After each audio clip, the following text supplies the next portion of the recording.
নমস্কার, আমার কাছের মানুষ, আমার আপন মানুষ কেমন আছেন? আজকে খুবই ইন্টারেস্টিং একটি ভিডিও উপহার দিতে যাচ্ছি। আমি যে জায়গায় দাঁড়িয়ে আছি, এই জায়গাটা হচ্ছে গোপালগঞ্জ জেলা মুকসিদপুর উপজেলার নয়াকান্দি বেদগ্রামের মাঝামাঝি।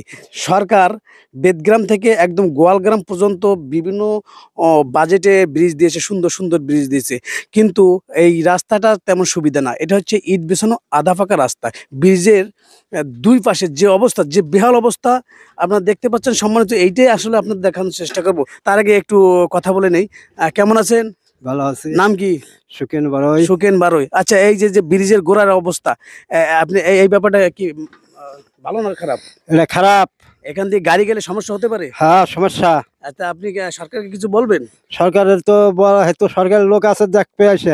আচ্ছা, ধন্যবাদ। সম্মানিত দর্শক, আসলে আমি যেটা বলতে চাচ্ছি আপনাদেরকে, দেখেন ব্রিজে, প্রায় ব্রিজের যে কয়টি ব্রিজ আছে এই বেদগ্রাম থেকে গোয়ালগ্রাম অবধি, প্রত্যেকটা ব্রিজের গোড়ায় এই ধরনের সমস্যা। এই ধরনের কি সমস্যা? এটা হচ্ছে বৃষ্টিতে এই জায়গাটা ভেঙে গেছে। দেখেন কত বড় রাস্তা, কিন্তু ভেঙে অল্প একটু হয়ে গেছে। কয়েকদিন আগে এই জায়গাটায় একটা ইজি বাইক পল্টি খাইছে, কিন্তু কোনো মানুষ, কোনো প্যাসেঞ্জার মারা যায়নি, তবে কেটে ছেঁটে গেছে। অনেক সময় অচেনা মানুষও ইজি বাইক নিয়ে, মোটরসাইকেল নিয়ে এই রাস্তায় ঢুকে।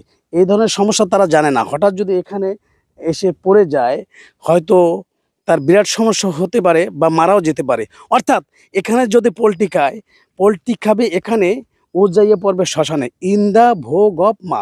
সম্মানিত দর্শক, এই জন্য আপনাদের কাছে আমার বিনীত অনুরোধ, আপনারা এই ভিডিওটা এমনভাবে ছড়িয়ে দেবেন শেয়ারের মাধ্যমে, যাতে যথাযথ কর্তৃপক্ষের কাছে যায়, তারা যেন এইটা সমাধান করার চেষ্টা করে। এই উজনি থেকে গোয়ালগ্রাম অবধি এই রাস্তাটা বেশি ভালো না, ইটের রাস্তা, আধা পাকা রাস্তা মোটামুটি।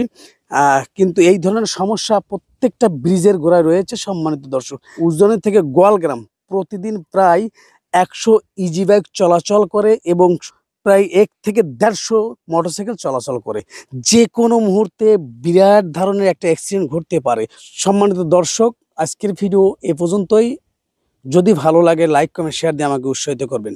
সবাই ভালো থাকবেন। ধন্যবাদ।